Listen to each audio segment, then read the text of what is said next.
Walau matahari tertutup awan kelabu tebal, namun udara di permukaan laut terasa panas bukan main. Wiro pandangi baju dan celana putih kotor yang terletak di lantai perahu. Dia berpikir-pikir, apakah akan menanggalkan pakaian hitam pemberian Ratu Duyung yang saat itu dikenakannya, lalu menggantinya dengan pakaian putih dekil itu. Dia tak biasa berpakaian serba hitam seperti itu. Mungkin itu sebabnya dia merasa sangat panas. Memandang berkeliling, Wiro tak melihat lagi perahu yang ditumpangi Dewa Ketawa. Di kejauhan, kelihatan beberapa pulau bertebaran di permukaan laut. Sesaat, wajah cantik jelita serta sepasang mata biru mempesona Ratu Duyung terbayang di pelupuk mata Pendekar 212. Gadis aneh, kata Wiro dalam hati. Aku tidak mau munafik kalau merasa tidak suka kepadanya dan ingin bertemu lagi. Tapi mengingat permintaannya, Wiro geleng-geleng kepala sambil usap tengkuknya. Menurut penglihatan Ratu Duyung lewat cermin saktinya tadi, ada sebuah pulau aneh yang terdiri dari gunung, bukit, dan batu merah melulu. Dia tak mampu melihat lebih jelas karena ada satu daya tolak luar biasa. Mungkin sekali ini tempat kediaman Raja Obat. Letaknya jauh di tenggara, berarti dari jurusan sebelah sana. Wiro berpikir-pikir, mungkin terletak jauh di balik gugusan pulau itu. Setelah memandangi ke langit, Wiro akhirnya memutuskan untuk menuju ke pulau itu. Dia membelokkan perahunya ke arah tenggara. Menjelang sore, sinar sang surya meredup dan udara yang tadinya sangat panas perlahan-lahan sejuk. Lalu tiba-tiba saja dia teringat pada manusia bercaping yang tubuhnya penuh koreng itu. Aku tidak dapat memastikan siapa adanya makhluk sialan yang dijuluki makhluk pembawa bala itu. Mengapa dia berusaha membunuhku secara licik? Lalu kemana dia kaburnya? Kukira sarangnya di sekitar laut sini. Kalau bertemu jangan harap aku memberi ampun. Selagi Pendekar 12 berpikir-pikir seperti itu, mendadak sepasang telinganya mendengar suara sesuatu di antara desau angin laut. Suara itu datang dari sisi kanan perahu yang tengah dikayuhnya. Murid Sinto Gendeng palingkan kepalanya ke kanan. Dia tak dapat melihat apa-apa, tapi dia yakin sekali bahwa di permukaan laut ada sesuatu yang bergerak mendekati perahunya. Wiro palingkan kepala ke kiri. Hal yang sama dirasakannya. Ada benda bergerak meluncur cepat mendekat perahu ke arah kiri. Hatinya terdetak-detak tidak enak. Ikan buas tidak akan secerdik itu menghadang perahu dari dua arah berlawanan. Pikir Pendekar 102. Saatnya aku mencoba ilmu menembus pandang yang diberikan oleh Ratu Duyung. Cepat Wiro atur jalan darah dan kerahkan tenaga dalamnya. Pada kedua matanya, dia memandang lekat-lekat ke arah permukaan air laut di sebelah kiri perahu dan kedipkan sepasang matanya 2 kali. Murid Sinto Gendeng jadi melegak sendiri. Dengan ilmu menembus pandang yang didapatnya dari Ratu Duyung, samar-samar dia melihat sesosok tubuh manusia berkulit sangat hitam. Di tangan kanannya dia memegang sebuah benda berbentuk tombak pendek bermata 2. Ketika Wiro palingkan pandangannya pada ke kanan yang sambil melihat, seorang berkulit sangat hitam menyelam dalam laut, meluncur cepat ke arah perahunya. Membawa senjata tombak bermata 2. Dua makhluk alam air mencapai tepi perahu dalam waktu yang bersamaan. Biar! Dua makhluk yang menyelam mencuat ke permukaan air. Saat itu juga Wiro melihat sosok manusia berkulit sangat hitam, berambut pendek, memiliki mata tanpa alis berwarna merah. Bibir mereka tebal yang juga berwarna merah. Wiro perhatikan bagian tubuh dua makhluk yang menyembur dari permukaan air laut itu. Pada bahu kiri kanan dan bagian tengkuk ada sebentuk daging berbentuk sirip. Selain itu, tubuhnya penuh otot, tanda memiliki kekuatan luar biasa. Salah satu kehebatan mereka adalah kemampuan untuk berenang jarak jauh dan menyelam di bawah permukaan air laut. Siapa kalian? Bentak Pendekar 212 Wiro Sableng. Dua makhluk hitam menyergai. Ternyata bukan cuma mata dan mulut mereka saja yang berwarna merah, tapi lidah dan gigi mereka pun berwarna merah. Aneh, barisan gigi-gigi mereka berbentuk kecil-kecil runcing seperti gigi ikan, dan lidah serta barisan gigi itu bergelimang cairan merah seperti darah. Dari mulut kedua makhluk itu hitam keluar suara jeritan keras. Lalu sosok tubuh mereka melesat di udara. Tombak hitam bermata 2 melesat ke udara. Tombak hitam bermata 2 yang mereka pegang menderu ke arah tusuk kiri dan kepala bagian kanan Wiro. Kurang ajar, maki Pendekar 212. Secepat kilat dia jatuhkan tubuh ke lantai perahu. Bersamaan dengan itu, Wiro hantamkan pendayung di tangan kanannya ke tubuh makhluk pembawa di sebelah kanan. Kayu pendayung menghantam tubuh dada makhluk hitam dengan kanan dengan telak. Kayu pendayung patah 2. Sebaliknya, makhluk yang kena digebuk cuma menyeringai. Masih memegangi patahan kayu pendayung, Wiro galingkan diri di bagian kepala perahu. Seketika dia baru sadar sempat berdiri, dua makhluk itu masih berada di dalam air laut, bergerak mendekatinya dan langsung menyerbu lagi. Kali ini mereka pergunakan tombak masing-masing untuk menusuk bagian bawah perut Pendekar 212. Sambil melompat cepat ke udara, Wiro keluarkan jurus kincir padi berputar. Kaki kanannya membabat deras ke arah kepala makhluk berkulit hitam di sebelah kiri perahu, sedang untuk di sebelah kanan dilepaskan pukulan kunyuk melempar buah. Tendangan kaki kanan Wiro menghantam kepala makhluk sebelah kiri. Pecah kepalamu, ujar Wiro begitu melihat lawan mencelat mentar lalu ambas ke dalam laut. Makhluk di sebelah kanan keluarkan pekik keras melihat kawannya kena tendangan Wiro. Tubuhnya melesat ke atas dan coba menusukkan tombaknya ke arah tenggorokan Pendekar 212. Tapi gumpalan angin yang sakti yang keluar dari tangan Wiro menghantam dadanya lebih dahulu. Seperti temannya, makhluk yang satu ini terpental dan masuk ke dalam laut diiringi jerit menggigitkan. Wiro menarik nafas lega. Dalam hati dia mengomel, belum lama merasa tentram, tahu-tahu ada juga orang-orang yang ingin membunuhku. Siapa mereka? Kaki tangan orang tua berpenyakit kulit berjuluk makhluk pembawa bala itu. Atau belum sempat Wiro mengakhiri kata-kata, tiba-tiba dari kanannya terdengar teriakan keras. Wah! Dua makhluk berkulit hitam yang tadi disangkanya sudah menemui ajal dan tenggelam tiba-tiba mencelat muncul dari dalam laut. Tubuh mereka melesat di udara di bagian tingginya hingga di lain kejap keduanya telah berada di atas Wiro. Meskipun terkejut besar melihat kejadian itu karena menyangka dua makhluk tadi menemui ajal, namun Wiro tak punya kesempatan untuk berpikir lebih lama. Begitu dia mendongak untuk melihat kedudukan lawan dari udara, dua makhluk-makhluk aneh ini telah menukik, melancarkan serangan berupa tusukan tombak ke punggung dan bagian belakang kepala. Mereka tidak main-main. Mereka memang ingin membunuhku, ujar Wiro. Secepat kilat dia melompat dan jatuhkan diri ke lantai perahu. Dua serangan terus memburu. Wiro balikkan tubuhnya. Dua tangan yang dialiri tenaga dalam tinggi menggeprak ke samping. Kaki kanannya menghantam ke udara. Inilah jurus yang disebut membuka jendela memanah matahari. Hantaman tangan Wiro memukul mental dua tombak yang hendak dengan lawannya. Sementara tendangan kaki kiri menyodok ke arah si perut di salah satu dari dua makhluk berkulit hitam. Makhluk yang kena hantaman tendangan menjerit keras, tapi tubuhnya tidak mental karena dengan cepat kedua tangannya mencekal pergelangan kaki Wiro. Selagi Wiro berkutat berusaha melepaskan cekalan itu, makhluk kedua berkelebat dan hantamkan satu jotosan ke dada pendekar 12. Wiro mesra sajadahnya seperti amblas. Tangan kanannya dihantamkan ke belakang melepaskan pukulan benteng topan melanda samudera, membuat makhluk hitam di belakangnya menjerit keras dan mental masuk ke dalam laut. Sambil menahan sakit, Wiro berusaha lepaskan kaki yang dicekal. Perahu kecil bergoyang keras. Tiba-tiba si makhluk berteriak keras dan gerakkan kedua tangannya yang mencekal kaki Wiro. Saat itu juga tubuh murid Sinto Gandeng itu mencelat ke udara lalu melayang jatuh ke dalam laut. Di dalam air, Wiro cepat berenang berusaha mencapai perahu. Dia tahu dua lawan yang dihadapinya memiliki kepandaian luar biasa dalam hal berenang dan menyelam. Menghadapi mereka dalam laut besar sekali bahayanya, apalagi saat itu dia telah cedera akibat pukulan salah satu lawan. Namun sebelum Wiro berhasil mencapai perahu, salah satu kakinya tiba-tiba kena dicekal lawan. Tahu-tahu sudah berada di belakangnya. Dia kerahkan tenaga dalam lalu sambil menendang membuat gerakan jungkir balik di dalam air. Kakinya memang bisa lolos, namun begitu dia berbalik, dua lawan sudah menggempurnya kembali. Makhluk-makhluk hitam ini rupanya tahan pukulan dan tendangan. Biar ku hantam dengan pukulan sinar matahari. Tapi belum Wiro jadi meragu. Seumur hidup dia belum pernah melepaskan pukulan sakti itu di dalam air. Apakah pukulan sakti itu bisa ampuh seperti jika dilepaskan di daratan? Makhluk pertama hanya tinggal satu tombak di hadapan Wiro. Murid Sinto Gandeng segera salurkan tenaga dalamnya ke tangan kanan. Semula dia agak meragu, namun ketika melihat tangan itu sebatas siku berubah menjadi putih menyilaukan, maka legahlah Wiro. Dia segera letakkan tenaga dalamnya. Di depan sana, makhluk yang berada paling depan terkesigap dan menghentikan gerakannya berenang. Sewaktu dilihat tangan kanan Wiro memancarkan sinar putih menyilaukan dan dalam air laut kembali ke tempat itu mendadak sontak menjadi panas. Dua makhluk perlahan berenang mundur, tak tahan oleh hawa panas yang seperti hendak merebus mereka. Wiro tidak tunggu lebih lama lagi, dia hantamkan tangan kanannya ke arah makhluk yang paling depan. Sinar putih menyilaukan berkiblat dalam laut. Satu gelombang air yang mendadak sontak menjadi panas laksana mendidih, membuntal keras ke arah menyapu dahsyat ke arah makhluk hitam yang paling dekat. Makhluk ini berusaha menghindar dengan melesat ke tepi, tapi gelombang air laut panas menyerbu lebih cepat. Tubuhnya kelihatan menggeliat merah dan mengepul, lalu terlempar jauh kemudian terpetih seperti sehelai daun kering melayang jatuh ke dasar laut. Mana kawannya? Ujar Wiro dalam hati sambil memandang berkeliling. Dadanya yang terkena pukulan lawan tadi mendenyut sakit. Napasnya terasa sesak. Dia tak mungkin berada lebih lama dalam air. Napasnya sesak. Air laut mulai tersedot masuk ke dalam hidungnya. Selagi dia berusaha mengetahui di mana lawan kedua, tiba-tiba ada satu lengan yang mencekal lehernya. Ketika dia coba melepaskan diri, tangan yang lain menjambak rambutnya. Dua tangan kemudian bergerak. Gerakannya jelas-jelas hendak meletakkan batang leher pendekar 12. Wiro hantamkan dua sikunya sekaligus ke belakang. Hantaman tepat mendarat di tubuh orang yang mencekalnya dari belakang. Tapi seolah tidak dirasakan, malah cekalan semakin ketat. Kepala Wiro mulai terkungkung di sebelah belakang. Matanya pedas tak mampu dibuka lagi, apalagi untuk melihat air laut mengusur masuk ke dalam tenggorokan lewat mulut dan hidung. Celaka, tamat riwayatku, ujar Wiro. Dia kumpulkan seluruh tenaga yang ada, kerahkan tenaga dalam, lalu namun cekalan yang mencekal dari belakang tak dapat dilepaskannya. Sementara itu, napasnya sudah menyengal dan kekuatannya laksana punah. Sekujur tubuhnya menjadi lemas walau otaknya masih bisa bekerja. Lawan yang membuat Wiro tak berdaya ternyata berlaku cerdik. Sambil terus mencekal berusaha mematahkan batang leher pendekar 12, dia membuat gerakan membawa Wiro semakin jauh dari dasar laut, di mana tekanan air lebih kencang. Tekanan ini membuat Wiro semakin lemas tak berdaya. Pada saat yang sangat menentukan itu, di mana pendekar 12 Wiro Sableng boleh dikatakan hanya tinggal sekejapan mata lagi, satu persatu muncul wajah orang-orang yang paling dekat dengan dirinya. Mula-mula wajah Eyang Sinto Gandeng, sang guru si nenek sakti, lalu wajah kakek segala tahu. Terbayang-bayang tampang dewa ketawa, lalu muncul wajah bidadari angin timur. Terakhir sekali muncul wajah Ratu Duyung. Ratu. Wiro membuka mulut.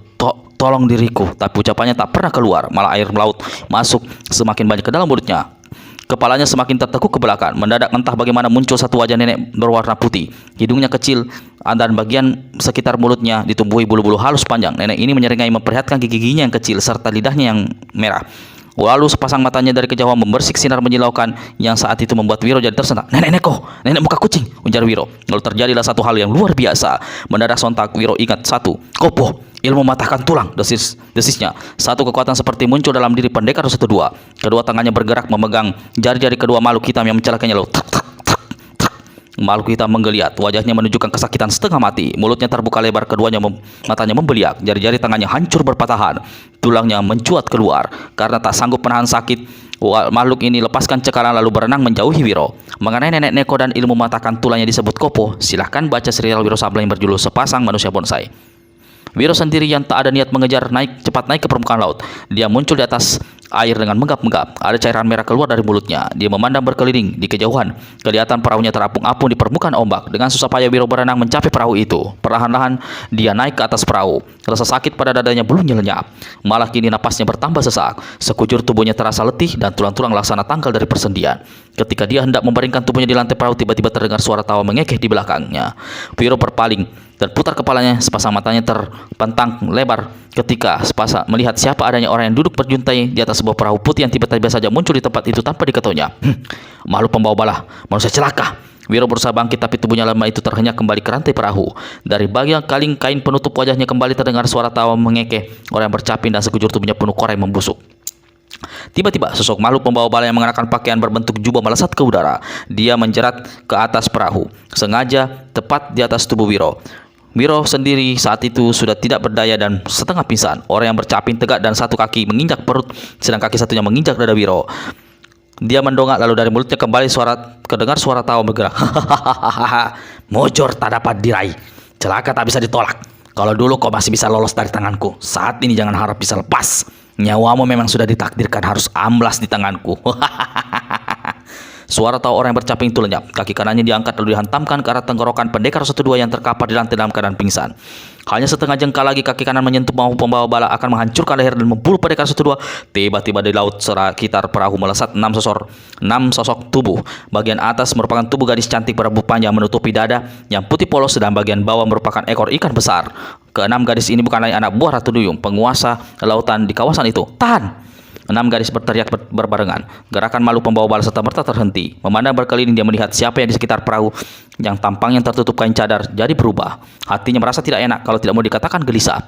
"Jangan berani mencampuri urusanku," makhluk pembawa bala membentak. 6 gadis diam saja, namun diam-diam mereka luruskan jari-jari telunjuk kanan masing-masing. Melihat tidak ada yang bergerak, makhluk pembawa bala cepat terus hantamkan kakinya ke leher Wiro. Pada saat itu juga 6 jari gadis memancarkan sinar biru. Ketika mereka mengangkat jari masing-masing dan mengancungkan ke arah perahu, 6 sinar biru berkiblat memapas ke arah tempat kosong antara kaki makhluk pembawa bala dengan leher pendekar 102 yang kini menjadi sasaran. Makhluk pembawa bala berseru keras. Dia tarik serangannya. Kaki kanannya diangkat lalu terdengar jeritan orang ini. 3 ujung jari kakinya putus. Bagian sekitarnya laksana dipanggang. Ujung jubahnya mengepulkan asap pada bagian yang kelihatan hangus. "Kalau kau bermaksud meneruskan niat jahat membunuh lawan yang tak berdaya, kematian akan menjadi bagianmu lebih dahulu," salah seorang dari 6 gadis tubuh setengah manusia setengah ikan membentak. Mulut orang bercaping yang terlindung di balik kain penutup komat kamit, tapi tidak ada suara yang keluar. Dia maklum, jangankan ke 6 orang, 1 orang saja sulit baginya menghadapi gadis anak buah Ratu Duyung. "Katakan pada ratumu, lain kali sebaiknya dia sendiri yang datang untuk bertemu muka denganku." "Ratu kami tidak layak hadir di depan manusia tak berguna sepertimu," jawab salah seorang gadis. Makhluk pembawa bara menggeram dalam hati. Dia melompat di atas perahu Wiro, masuk ke dalam perahu putihnya. "Sebelum kau pergi dari sini, kami perlu mengajukan beberapa pertanyaan." Makhluk pembawa bala walaupun merasa jeri terhadap 6 garis, namun karena merasa ditekan lantas menukas. "Jangan membuat aku jadi marah. Katakan apa mau kalian." "Kami perlu tahu siapa kau sebenarnya dan apa perlunya sejak sekian lama gentayangan di kawasan ini." Itu rupanya pertanyaan kalian." Makhluk pembawa bala mendongak lalu tertawa bergelak. "Katakan pada ratumu. Jika dia mau datang menemuiku, baru aku akan menjawab pertanyaan kalian." Kau minta mampus. Terima kematianmu." 6 larik sinar biru menyambar ke arah makhluk pembawa bala. Dan orang ini cepat menyambar caping di atas kepala. Lalu dengan sigap caping yang terbuat dari bambu itu dikipaskannya untuk menangkis serangan 6 selarik sinar biru. Wuss! Makhluk pembawa bala menjerit keras. Caping bambu di tangannya hancur berantakan. Kepingan-kepingan itu bertebaran di udara dalam keadaan terbakar lalu jatuh ke dalam air laut. Masih makhluk pembawa bala sendiri mencelat mental dari atas perahu sampai beberapa tombak lalu terjebur masuk ke dalam laut. 6 gadis cantik anak buah Ratu Duyung menunggu sampai beberapa lamanya. Tubuhnya tidak muncul lagi. berkata gadis di ujung kanan. Pasti dia sudah jadi mayat dan tenggelam ke dasar laut. Beberapa hari di muka, baru mayatnya akan mengambang di permukaan laut, berkata dalam gadis lainnya. Apa yang harus kita lakukan sekarang? Salah satu dari mereka bertanya. Sesuai perintah ratu, kita harus menolong pemuda ini. Ada darah di sekitar mulutnya. Jelas dia mengalami luka dalam cukup parah. Lekas berikan obat padanya. Aku akan menotok leher dan dadanya. Lalu gadis ini membuka baju hitam Wiro di bagian dada. Lalu dia pandangi bagian otot tubuh penuh otot pemuda itu. Pada bagian tengahnya terdapat raja 3 angka yang tak asing lagi, angka 212. Entah sadar atau tidak, gadis ini lalu mengusap dada pendekar 12 dengan lembut. Melihat hal ini, kawan di sampingnya berbisik, "Apa yang kau lakukan? Jangan berani berbuat macam-macam. Kalau sampai ratu memantau lewat cermin saktinya dan melihat apa yang kau lakukan, kita semua di sini habis dihukumnya. Lekas tutup pemuda itu." Wajah gadis yang berusaha mengusap dada pendekar 12 bersemu merah.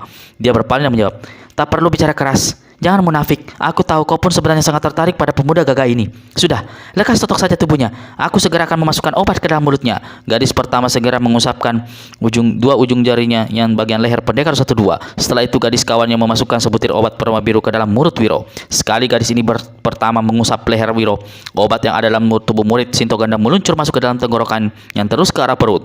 Sebelum matahari tenggelam, dia akan siuman dan luka dalamnya akan sembuh. Sekarang sesuai perintah ratu, kita harus menolong perahu ini ke arah tenggara dan meninggalkannya di tempat itu. 6 orang gadis itu lantas berenang sambil mendorong perahu kecil di mana tempat pendekar 12 masih terbujur dalam keadaan pingsan. Pangeran Matahari merangkul gadis yang duduk di pangkuannya itu lalu dengan penuh nafsu menciumnya berulang kali.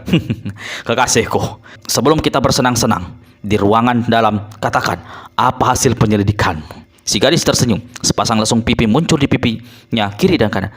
"Salah," katanya seraya merambalai rambut di belakang kepala Pangeran Matahari. Apa yang salah?" tanya sang pangeran. "Aku memberitahu hasil penyelidikanku. Kita bersenang-senang dulu, baru aku nanti memberitahu hasil penyelidikanku." Pangeran Matahari tertawa lebar. Ditekapnya kedua pipi si gadis itu lalu dikecupnya bibirnya lumat-lumat. Sambil menggeliat gadis dalam pelukan, menurunkan tangannya ke bawah, Pangeran Matahari memegangi tangan seraya berkata, "Ingat kekasihku, urusan besar harus dikerjakan lebih dahulu.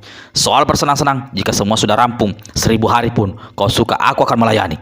Si gadis tampak cemberut, tapi serta-merta pejamkan matanya dan mengeluarkan suara diri ketika Pangeran Matahari menyilapkan wajahnya ke balik pakaian yang di bagian dada. "Aku tidak tahan, benar-benar tidak tahan, pangeran," bisik si gadis setengah memelas. Pangeran Matahari tarik kepalanya dan berkata, "Ceritakan padaku, apa hasil penyelidikan?" Si gadis melihat sepasang Pangeran Matahari memandang tak berkedip. Ada sorotan sinar aneh yang membuatnya jadi tak berani beratap. Dengan sikap manja, dia menggelungkan tangan kanannya di leher sang pangeran lalu bertanya, "Apa saja yang ingin kau ketahui, pangeran?" "Pertama, sudah pasti menyangkut musuh besarku, pendekar 212 Wiro Sableng. Menurut dua bersaudara, 3 bayang setan dan elang setan, mereka berhasil memburu pendekar 212 di Bukit Luar Kartusuro. Aku telah meminta mereka membuktikan dengan membawa kepala Wiro Sableng ke hadapanku. Kau sendiri, apa yang kau ketahui?" "Kemungkinan kalau mereka memang telah membunuh pendekar 212, hanya saja berlaku ayar tidak membawa bukti. Tapi setahuku tempo hari mereka telah menyerahkan kapak naga geni 212 dan batu hitam sakti milik pendekar 212. Apakah itu belum cukup dijadikan tanda atau bukti kalau musuh besarmu itu benar-benar tewas? Atau mungkinkah 2 senjata itu palsu belaka?" Pangeran Matahari mengusap pinggul gadis itu lalu gelengkan kepala. "Kapak dan batu sakti itu asli, tidak palsu. Tapi menyaksikan kepala pendekar 212 jauh lebih meyakinkan dari apa yang mendengar sekedar laporan dari 2 kaki tanganku itu. Turut penyelidikanku, juga berdasarkan beberapa keterangan orang-orang kita, pendekar 212 tidak diketahui lagi berada di mana. Ada yang menduga mayatnya dilarikan orang ke satu tempat di tengah laut di selatan Muara Kaliopak." "Kalau keteranganmu benar, mengapa kaki tanganku di kawasan itu belum datang memberitahuku?" ujar Pangeran Matahari seraya mendongak dan usap dagunya yang ditumbuhi janggut pendek kasar. "Kawasan Laut Selatan berada di bawah pengawasan penguasa tertentu yang memiliki beberapa pembantu. Salah seorang dari mereka adalah Ratu Duyung. Ada tanda-tanda sesuatu telah terjadi di kawasan itu. Beberapa aliran hawa sakti mengalami benturan-benturan aneh." "Ratu Duyung, dari dulu memang tidak pernah mau tunduk terhadap kita," kata Pangeran Matahari pula. "Sudah saatnya kita memikirkan untuk melakukan sesuatu terhadap makhluk setengah manusia setengah ikan itu." "Pangeran," kata gadis yang duduk di pangkuan Pangeran Matahari, "kalau aku boleh mengusulkan padamu, pada saat sekarang ini sebaiknya kita jangan mencari musuh baru dulu. Salah-salah urusan besar yang tengah kau laksanakan bisa jadi tak karuan." "Kau betul. Usulmu aku terima," kata Pangeran Matahari lalu menghadiahkan satu kecupan di bibir gadis itu. Kalau kau lihat sendiri, pangeran, aku tidak seperti gadis-gadis lain yang jadi kekasihmu. Mereka hanya menyediakan badan. Aku bukan cuma badan, tapi juga pikiran dan sumbangan saran." Pangeran Matahari tertawa gelak-gelak. Sambil menepuk-nepuk badu si gadis, sambil dia berkata, "Itulah keahlianmu. Dan itulah kelebihanmu kekasihku. Itu sebabnya kau mendapat tempat utama di sisiku. Kalau begitu, apakah sekarang kita bisa bersenang-senang? Tanya si gadis. Lalu kaki kirinya digelungkan ke pinggul sang pangeran. Pakaiannya yang tipis tersingkap, kelihatan pahanya yang bagus, mulus dan putih. Pangeran Matahari mengusap paha itu berulang kali lalu berkata, masih belum saatnya kekasihku. Harap kau suka bersabar. Kau harus kembali melakukan penyelidikan. Aku harus tahu apa yang sebetulnya telah terjadi dengan pendekar 212. Apa benar dia sudah menemui ajal? Nada suaramu masih saja membayangkan rasa was-was, pangeran, kata si gadis pula. Lalu tangannya meraba ke balik dada Pangeran Matahari. Di balik jubah hitam yang pakaian yang dikenakannya itu menyentuh sebuah benda yang terikat kencang di dada sang pangeran. Kau telah memiliki kitab wasiat iblis. Mengapa harus merasa gelisah dan selalu memikirkan pendekar 212? Ada ujar-ujar mengatakan bahwa punya satu musuh sudah terlalu banyak, sedang punya 1000 teman masih kurang. Si gadis tersenyum. Jadi kau ingin aku menyelidik lagi? Pergi dari sini dan melupakan semua kesenangan yang bisa kita dapatkan saat ini. Kataku kuharap kau bersabar. Masanya akan datang. Aku akan jadi raja di raja dunia persilatan dan kau kekasih tunggalku. Si gadis menarik napas dalam-dalam lalu perlahan dia berdiri. Kalau begitu, ada baiknya aku minta diri sekarang juga, kata dia membungkuk untuk memeluk dan menciumi Pangeran Matahari. Namun, dengan gerakan nakal dia sedikit mengongkangkan bahu dan pinggulnya. Pakaian tipis yang melekat di tubuhnya serta-merta melorot jatuh ke lantai. Ketika Pangeran Matahari balas memeluk, maka dia merangkul tubuh gadis itu. Kalau tadi sang pangeran lalu menolak ajakan si gadis, maka kini dalam keadaan seperti itu tidak dapat menahan gelagak ke darahnya. Dia berdiri dan siap hendak mendukung tubuh si gadis. Tiba-tiba pintu ruangan terpentang, sosok tubuh masuk dan jatuhkan diri ke lantai. Gadis cantik tanpa pakaian terpekik cepat-cepat menyambar pakaian yang tercampak di lantai lalu melompat tinggalkan tempat itu. Pangeran Matahari tak kurang terkejutnya. Tampangnya merah mengelam, rahangnya menggembung hingga wajahnya berubah seperti 4 persegi. Orang yang terkapar di lantai hanya mengenakan sehelai cawat hitam. Sekujur tubuhnya mulai dari muka sampai ke kaki berwarna sangat hitam dan liat. Pada 2 bahu dan tengkuknya sampai ke punggung ada daging aneh berbentuk sirip ikan. Mata dan bibirnya merah. Pangeran Matahari kerenyitkan kening. Kedua matanya mendelik tak berkedip menyaksikan bagaimana sepasang tangan manusia hitam itu mulai dari pergelangan sampai ke ujung jari-jari tampak hancur berat perpatahan. Tulang-tulangnya mencuat putih menggigitkan. Jahanam, apa yang terjadi dengan dirimu? Mana kawanmu? Pangeran Matahari membentak seraya melangkah di hadapan orang hitam yang terkapar di lantai. Kawanku mati, jawab orang hitam. Mati? Apa yang terjadi? Dia mati dibunuh pendekar 212. Tampang Pangeran Matahari berubah, alisnya berjingkrak dan daun telinganya seperti mencuat mendengar ucapan orang hitam itu. Kaki kanannya ditendangkan ke dada orang itu hingga orang hitam ini mencelat dan terbanding ke dinding ruangan. Lekas katakan, apa yang terjadi? Bentak Pangeran Matahari. Mohon maaf Pangeran, kami tidak berhasil menjalankan tugas yang kau berikan. Kawanku terbunuh, aku sendiri kau bisa saksikan. Kedua tanganku dibikin hancur oleh pendekar 212. Kembali sepasang mata Pangeran Matahari memperhatikan kedua tangan orang hitam itu seolah tak percaya. Tulang-tulangnya mencuat berat perpatahan. Ilmu apa yang telah dipakai mencelakai orang ini? Kalau memang pendekar 212 yang melakukan, setauku dia tidak memiliki ilmu kepandaian begini rupa. Pangeran Matahari mendongak, otaknya berpikir keras. Tetap saja dia tak bisa menerima keterangan si hitam. Kau berdusta. Ini bukan pekerjaan pendekar 212. Bentak sang pangeran. Dia tidak punya ilmu kepandaian mematahkan tulang seperti ini. Aku tahu betul. Saya bersumpah, memang dia yang melakukannya.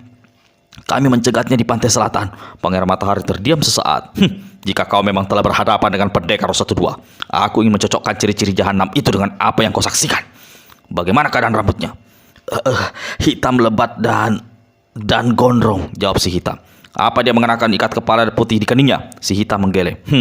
Pangeran Matahari bergumam. Kecurigaan bahwa si hitam itu berdusta semakin besar. Apa dia mengenakan pakaian serba putih?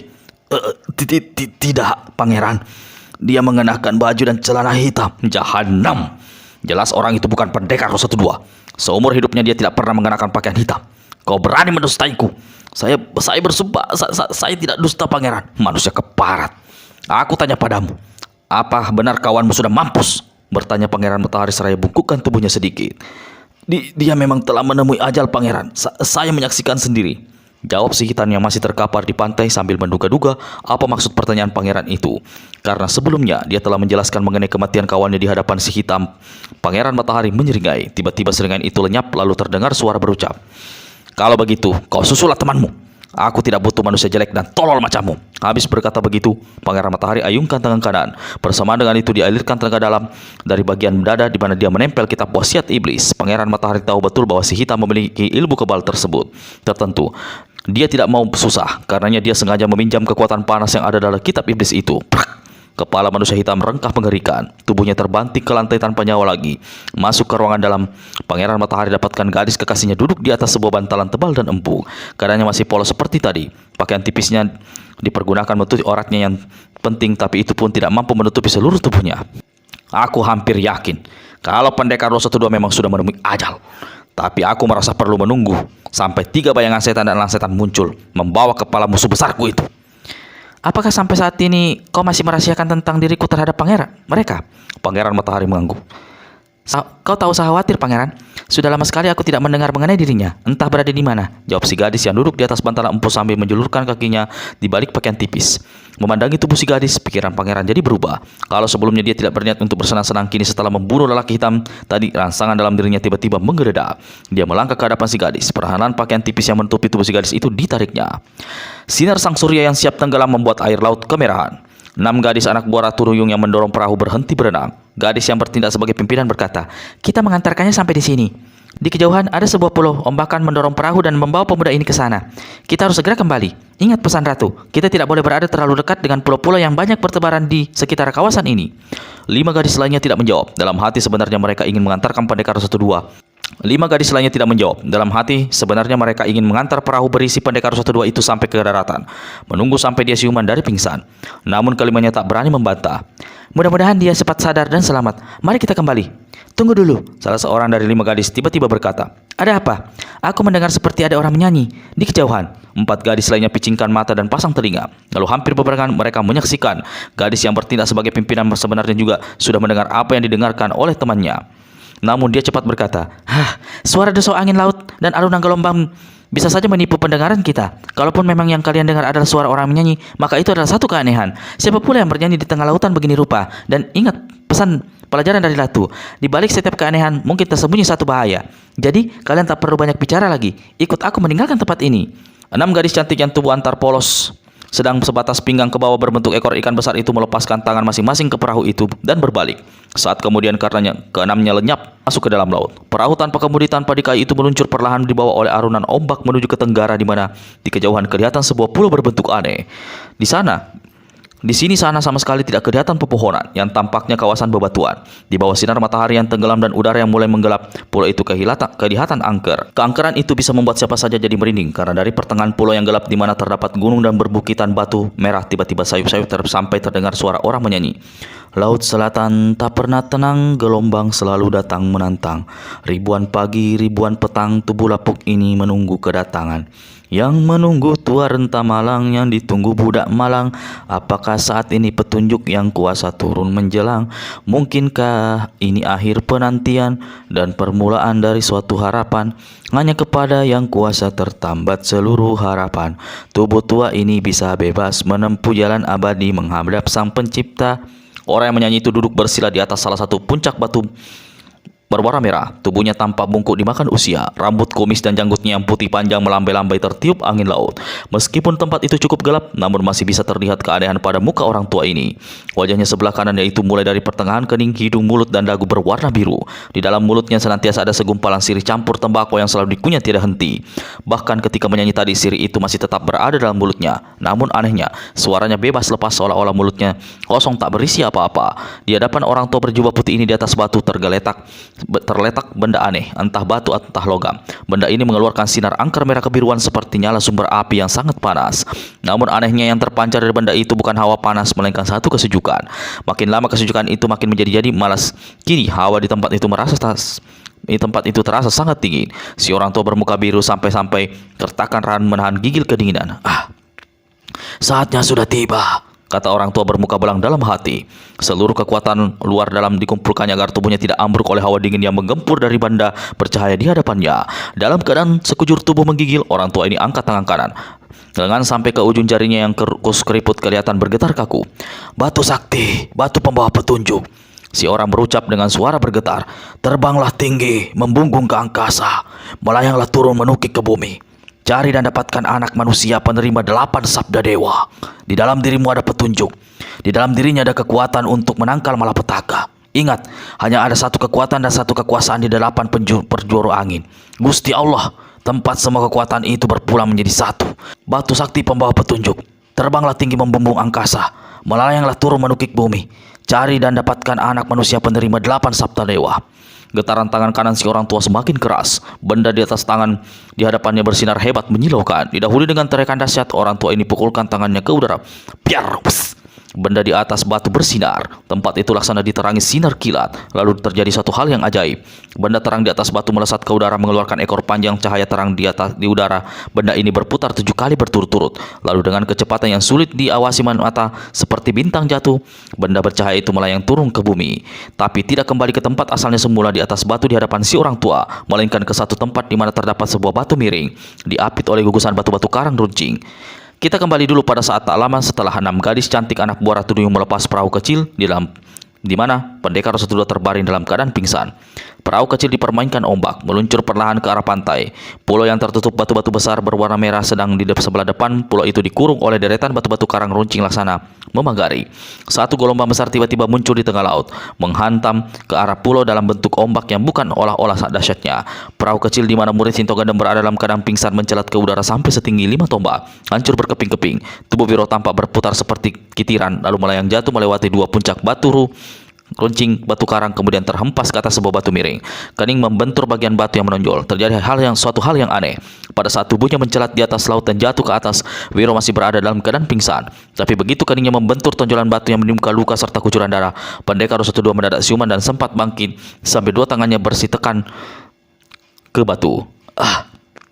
Apa yang terjadi dengan diriku? Di mana aku saat ini? Dia memandangi berkeliling sementara telinga mendengar suara deburan ombak tiada henti-hentinya memukul batu karang yang memagari pulau batu merah itu. Aku mendengar ombak, suara deburan ombak. Berarti aku seperti mendengar suara orang menyanyi. Murid Sinto Gandem memutar kepalanya, berusaha memandang ke arah datangnya suara nyanyian itu. Dia coba mendengar suara nyanyian yang diulang-ulang. Perlahan dia memutar tubuhnya. Di kejauhan, dia hanya melihat puncak-puncak bukit batu yang menghitam dalam kegelapan. Aku akan pergunakan ilmu menembus pandang Ratu Duyung. Ilmu menembus pandang. Wiro segera kerahkan senaga dalam dan atur jalan darah yang menuju ke matanya. Namun dia tidak dapat memusatkan pikiran. Keningnya terasa sakit, tangannya bergetar meraba. Ada cairan mengalir di keningnya, turun ke pipi kiri. Saat itu keadaan belum gelap benar. Pantulan terakhir cahaya matahari masih bisa membuat Wiro mengenali bahwa cairan merah yang ada di tengahnya adalah darahnya sendiri. Apa yang terjadi dengan diriku? Aku terluka, pikir Wiro. Dia mendadak saja merasa ngeri melihat darahnya sendiri. Pendengarannya dipasang baik-baik. Suara nyanyian itu lenyap. Aneh kalau ada orang menyanyi di tempat ini. Manusia atau jin kayak menyanyi. Tak jelas apa kata-kata dalam nyanyian tadi. Wiro siap untuk melihat dengan ilmu menembus pandang. Tiba-tiba dia jadi tercekat. Di langit dilihatnya satu benda aneh memancarkan sinar sangat terang melayang turun ke bumi. Bintang jatuh, pikir Wiro. Kemudian disadarinya kalau benda bercahaya itu melayang jatuh ke arahnya. Astaga! Wiro berseru kaget. Dia berusaha menggulingkan diri. Tapi benda bercahaya itu datangnya laksana kilat. Jatuh menghantam kepalanya tepat pada bagian luka di kening sebelah kiri, lalu amblas masuk ke dalam kepalanya. Kepala dan sekujur tubuh Pendekar Ratu II mulai dari ujung rambut sampai ujung kaki bersinar terang menderang. Dia seperti melihat ada ratusan bintang menyilaukan di depan matanya. Saat itu juga sekujur tubuhnya terasa sedingin salju di puncak gunung sehingga dia menggigil keras. Rahang bergemeletakan. Wiro berusaha bertahan tapi sia-sia. Sedikit demi sedikit tangannya bisa yang menahan tubuhnya terkulai lemah di samping. Badannya jatuh terbujur di atas batu miring. Kesadarannya perlahan-lahan sirna. Di atas batu miring tubuhnya yang sedingin es itu tak bergerak sedikit pun. Kedua matanya terpentang lebar. Namun dia tidak melihat apa yang ada di sekitar ataupun di atasnya. Dia seperti orang tidur nyalang. Satu kejadian aneh menyelubungi Pendekar Ratu II. Dia tenggelam ke dalam pusaran waktu dan laksana disedot masuk ke dalam alam pada masa sekitar 70 tahun yang silam. Anehnya, dirinya sendiri seolah-olah berada dalam pusaran waktu itu. Laut utara tampak tenang, angin bertiup sepoi-sepoi basah. Di langit tak berawan, kawanan burung laut terbang melintas di atas kapal besar terbuat dari kayu. Di buritan kapal, Ageng Musalamat memeluk kakek berjubah dan bersorban putih erat-erat, mencium kedua pipinya berulang kali dan berusaha menahan titik air matanya. Muridku Ageng Selamat, negeri Cina sangat jauh dari sini.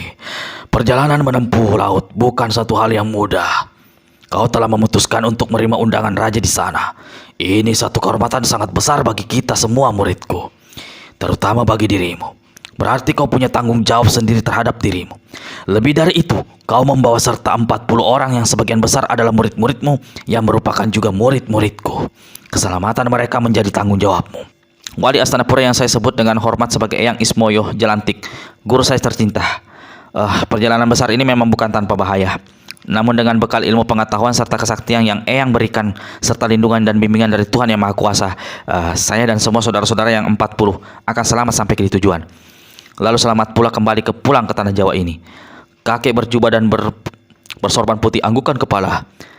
Bagaimanapun baiknya keadaan dan sambutan orang di sana, satu hal yang harus kau ingat, bahwa negeri itu adalah tanah asing. Jadi kau dan anak-anak harus pandai-pandai membawa diri. Jangan berlaku sombong, jangan sampai menyinggung perasaan orang lain. Jangan pamerkan sedikit ilmu silat dan kesaktian yang kau kuasai. Mungkin di negeri sana semua yang kau miliki itu tidak ada artinya sama sekali.